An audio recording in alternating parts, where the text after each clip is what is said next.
Selamat pagi pemirsa, Tabi pun Anda kembali menyaksikan Berita Lampung.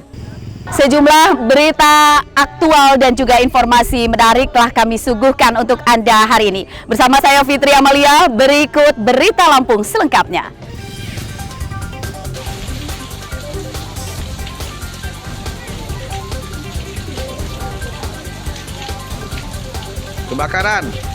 Kebakaran di Rumah Sakit Umum Daerah Menggala Tulang Bawang menyebabkan pasien dan dokter panik.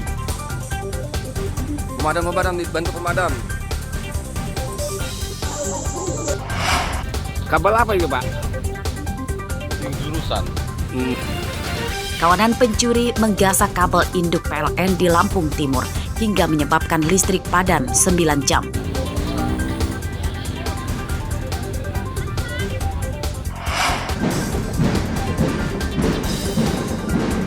Pasangan Bupati dan Wakil Bupati Kabupaten Pesawaran gagal ikut dalam pelantikan serentak akibat digugat ke Mahkamah Konstitusi. Sebagai Bupati, sebagai Wakil Bupati,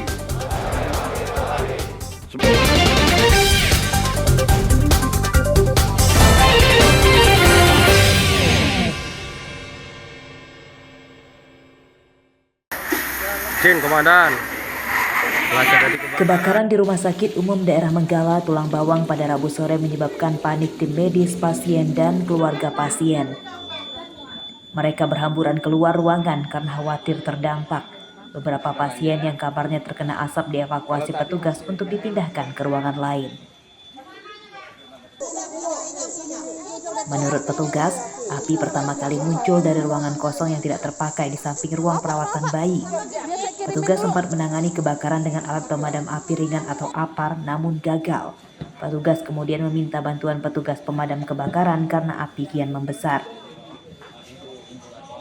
Tadi tiba-tiba ada api. Nah, di sini kan ada tempat istirahat cleaning service. Nah, kemudian cleaning service tersebut berteriak kebakaran.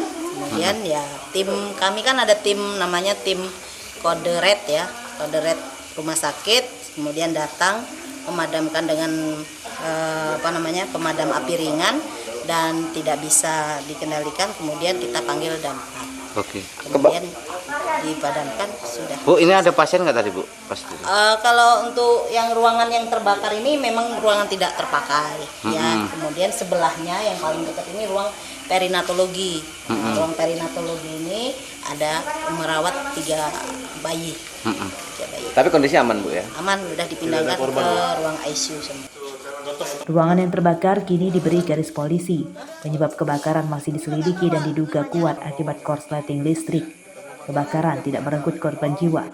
Pada Kamis siang, pelayanan di Rumah Sakit Umum Daerah Menggala Tulang Bawang telah kembali normal. Mustaqim melaporkan dari Tulang Bawang. Ahmad Nofrian.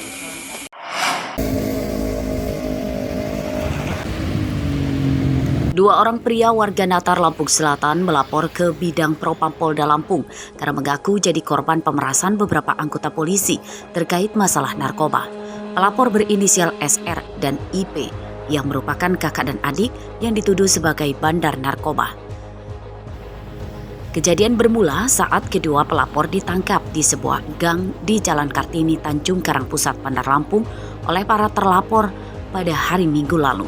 Pelapor menyatakan dipaksa mengakui sebagai pemilik 1 paket sabu-sabu di dekatnya.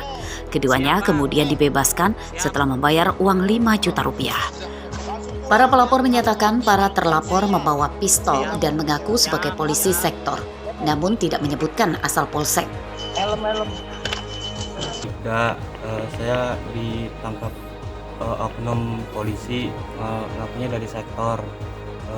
Dia minta damai 25 juta, terus saya tidak punya uang sebanyak itu, terus turun jadi 5 juta, terus saya diajak keliling-keliling, dan saya minta keadilannya.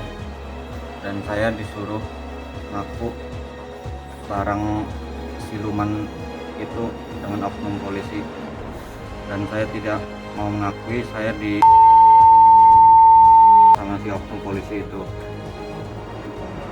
Sementara itu, Kabid Humas Polda Lampung pada Kamis siang menyatakan membenarkan adanya laporan tersebut, dan kini masih dalam penyelidikan bidang Propam Polda Lampung. Dapat informasi namun kami masih mendalaminya. Nah, untuk itu kami dari Polda Lampung akan menginformasi untuk perkembangannya. Tapi memang benar ya, itu ada lagi ditangani oleh Propam. Untuk terkait kasus itu akan didalami oleh Propam Polda Lampung. Pada laporannya ke Polda, para pelapor memberikan rekaman panggilan telepon video atau video call dengan para terlapor serta bukti pengiriman uang secara daring. Robi Laste melaporkan dari Lampung Selatan. Tidak hanya menyasar kendaraan dan barang berharga milik warga, namun ada juga penjahat yang menyasar kabel induk milik perusahaan listrik negara atau PLN. Pencurian kabel terjadi di Lampung Timur yang diperkirakan terjadi pada Rabu dini hari. Para pelaku mencuri kabel di 3 gardu listrik di 3 lokasi, yakni Desa Sidorejo, Kecamatan Sekampung Udik, Desa Mataram Baru, Kecamatan Bandar Sri Bawono, dan Desa Waimuli, Kecamatan Labuhan Maringgai. Akibat pencurian kabel PLN tersebut, listrik di 3 desa tersebut padam hingga selama 9 jam. Pak, ini kejadiannya itu dari jam berapa setahu kita, Mbak? Perkiraan sekitar jam 4. Jam 4 ya. Sempat mati lampu ya, Mbak ya? Iya. Berapa jam mati lampu? Sekitar 9 jam, Pak. 9 jam. Dari ini. Ini kan menuju ke open ya? Open Iya. ya. Ada kerugian nggak sih di kita? Kalau kerugian sebenarnya belum ada sih, Pak. Cuman untuk pekerja aja yang sedikit terkendala sih. Yang penting ada kendalanya juga ya? Iya, benar-benar. Kendalanya kendala seperti apa sih, Pak? Bisa dijelaskan? Ya, yang pasti untuk mereka bekerja, kelas dan sebagainya kan terganggu gitu. Nggak ada pekerjaan. Jam 3-an. Jam 3-an ya? Waktu itu keadaannya kayak mana sih ceritanya? Ya nggak tahu kita apa. Pokoknya habis mati lampu ya kalau nggak Iya, salah habis itu ya? mati lampu. Terus? Di situ mati pertama, terus hidup lagi, terus mati yang kedua itu sampai terus. Sampai jam berapa? Sampai ini tadi hidup jam 12. Jam 12 ya. Pencurian diketahui petugas teknisi PLN setelah menerima laporan listrik padam. Petugas memperkirakan para pelaku adalah orang yang mengerti tentang listrik sebab kabel yang dicuri terjadi saat ada aliran listrik tegangan tinggi. Tanpa padam dia, Pak. Matinya tanpa padam. Maksudnya? Nyurinya tanpa padam, nggak tanpa mati di gardu itu udah berani motong gitu. Berarti tapi kabel itu masih keadaan hidup? Keadaan itu. Jam berapa sih, Pak, kejadiannya, Pak? Berapa jam berapa? Sekitar jam 4-an. Sekitar jam 4-an. Jam 4 subuh ya? Kabel listrik yang hilang diperkirakan lebih dari 100 meter senilai puluhan juta rupiah. Pencurian kabel telah dilaporkan pihak PLN ke polisi. Asep Saifullah melaporkan dari Lampung Timur.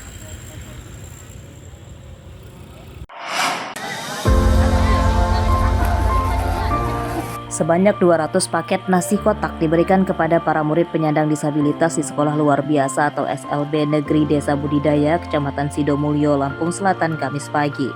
Menu makanan yang diberikan adalah nasi putih, telur rebus, ayam goreng, sayur mayur, hingga buah-buahan dan susu. Pembagian makanan di SLB tersebut untuk mendukung penyaluran program makan bergizi gratis atau MBG oleh jajaran Polres Lampung Selatan yang bekerja sama dengan perusahaan swasta. Pada kegiatan ini, petugas juga menghibur para siswa dengan mengajak belajar bersama hingga bermain musik. Ya alhamdulillah sih ya, kalau kita lihat turun langsung tadi ya, antusias mereka cukup baik ya, mereka happy, mereka senang ya, dengan segala keterbatasan mereka, namun mereka juga saya lihat punya multi talenta yang sangat luar biasa. Ini program akan berkelanjutan ya? Ya, ini terus memang kami rutin ya dari Polres Lampung Selatan berkelanjutan, termasuk dibantu juga dari Kapolsek jajaran ya, untuk bisa terus bersinergi dengan stakeholder terkait dengan makan bergizi gratis yang insya Allah terus kita continue untuk kita laksanakan.